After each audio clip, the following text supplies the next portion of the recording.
ஆண்டவராய் இயேசு கிறிஸ்து வீடு இணையற்ற நாமத்தினாலே அன்புக்குரிய சகோதர சகோதரிகளே, இந்த நாளிலே வீடியோவை காணும் ஒவ்வொருத்தரையும் நான் இயேசு கிறிஸ்து நாமத்தினாலே உங்களை ஆசீர்வதிக்கிறேன். இந்த நாள் ஆசீர்வாதமான நாளாக மாறட்டும். லூக்கா புஸ்தகம் 1வது அதிகாரம் 55வது வசனம். தம்முடைய தாசனாகிய இஸ்ரவேலை ஆதரித்தார் என்றார். அன்புக்குரிய சகோதரனே சகோதரியே, இந்த வேதத்தை கேட்கும் பொழுது ஆதரிக்கும் தேவன். இந்த நாளில் செய்தியுடைய தலைப்பு தேவன் ஆதரிக்கிறவர். யாராய் இருந்தாலும் சரி, ஆதரவு இல்லாமல் இருக்கிற உங்களை பார்த்து இன்றைக்கு இயேசு சொல்றார், நான் உன்னை ஆதரிப்பேன் என்று சொல்கிறார்.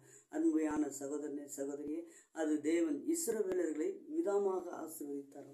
இஸ்ரவேலரை ஏன் ஆதரித்தார் என்று வேத வசனத்தில் ஆராய்ந்து அறிந்து பார்ப்போமானால், அன்புக்குரிய சகோதரர்களே, இந்த வேத வசனத்தில் ஆபிரகாமுக்கு பிறந்தது ஈசாக்கு, ஈசாக்குக்கு பிறந்த நபர் ஏசா, யாக்கோப் என்று இரண்டு பேரும் பிறந்தார்கள். இரண்டு பேரில் மூத்தவன் ஏசா. ஏசாவுக்கு தான் சொந்தமானது சேஷ்டபுத்திர பாகம். இந்த சேஷ்டபுத்திர பாகத்தை அவன் வைத்திருந்தான். அவன் மூத்தவனாக பிறந்தபடினாலே இந்த சேஷ்டபுத்திர பாகத்தை அவன் வைத்திருந்தான். ஆனால் ஒரு இளையவனாக பிறந்த யாக்கோபுக்கு அந்த சேஷ்டபுத்திர பாகம் கிடையாது. அதனால அந்த சேஷ்டபுத்திர பாகம் யாருக்கு இருக்கிறதோ அவனுக்கு தகப்பனுடைய சொத்துல இரண்டு வகையான சொத்துக்கள் உண்டு. மூத்தவனா இருக்கிறபடினால, ஒன்று அவனுக்கு ஈசாக்குக்கு பிறந்தபடினாலே 2 வகையான சொத்துக்கள் அவனுக்கு உண்டு. ஆகையினால இவன் யாக்கோபு அந்த சேஷ்டபுத்திர பாகத்தின் மேல் கவனமா இருந்தான். ஆனால் ஏசாவோ அந்த சேஷ்டபுத்திர பாகத்தை அலட்சியம் பண்ணினான். என் அன்புக்குரிய சகோதரனே சகோதரியே, இந்த வீடியோவை கேட்டுக்கொண்டிருக்கிற அருமையானவரே, இந்த நாளில் சேஷ்டபுத்திர பாகம் என்பது அவனுடைய ரட்சிப்பை அவன் இலவசமாய் கிடைக்கப்பட்டதே அவன் அலட்சியமாய் எண்ணினான்.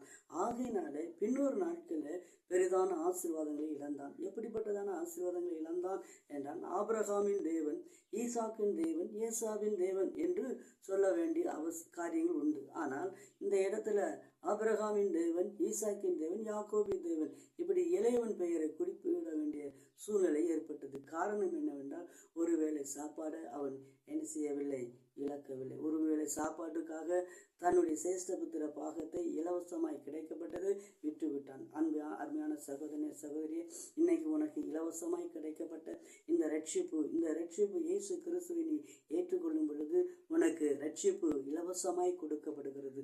இந்த ரட்சிப்பை நீ இலவசமாய் கிடைக்கிற இந்த ரட்சிப்பை அலட்சியமாக வேண்டாம் என்று சொல்லி உதறி தள்ளுவாயானால் தேவன் உனக்கு மேன்மையான காரியமான அற்புதங்களை செய்ய முடியாது.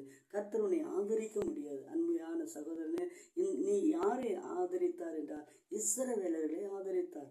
அவர் சாப்பாடுகளை வெறுத்து கர்த்தரே போதும் அவர் என்று சொல்லி வரக்கூடிய ஒவ்வொரு நபர்களையும் கர்த்தர் ஆதரிக்கிறார். அருமையான சகோதரனே சகோதரியே, இதை கேட்டுக்கொண்டிருக்கிற அருமையான சகோதரனே, உன்னை கர்த்தர் ஆதரிப்பாராக. இந்த நாளிலும் நீயும் இந்த ரட்சிப்புக்குள்ள கடந்து வருவாயானால் இந்த இயேசுவை ஆதரிப்பார். இன்றைக்கு உனக்காக ஜெபிக்கிறேன். ஆதரவு இல்லாமல் இருக்கிற உனக்காக நான் ஜெபிக்கிறேன். கர்த்தர் வேத வசனம் சொல்லுது, கர்த்தர் மேல் பாரத்தை வைத்து விடு, அவர் உன்னை ஆதரிப்பார் என்று வேதம் சொல்கிறது. அருமையான சகோதரனே சகோதரியே, இந்த நாளிலும் ஆண்டவரே, நான் ஆதரவு இல்லாமல் இருக்கிறையா, என்னை ஆதரிப்பீரா என்று சொல்லி அவருடைய சமூகத்தில் உன்னை ஒப்பு கொடுப்பாயா. இந்த கர்த்தர் உன்னை ஆதரிக்கிறவராய் இருக்கிறார். அருமையான தேவனே, உண்மை ஸ்தோத்திரிக்கிறேன். இந்த வேலைக்காக நன்றியோடு துதிக்கிறேன். துதி மத்தியில் வாசம் பண்ணுகிறவரே, இந்த நாளிலும் ஆதரவு இல்லாமல் இருக்கிற ஒவ்வொரு ஜனங்களையும் நீர் ஆசீர்வதிக்கும்படியா, ஆதரவு கொடுக்கும்படியாக நான் ஜெபிக்கிறேன். உங்களுடைய ஆதரவு கரத்தை நீட்டி தகவனை ஒவ்வொருத்தையும் ஆசீர்வதி. பெரிய காரியங்களை செய்ய இயேசுப்பா, உமக்கு நன்றி. இயேசு கிறிஸ்து நாமத்தில் ஜெபிக்க நல்ல பிதாவே, ஆமென்.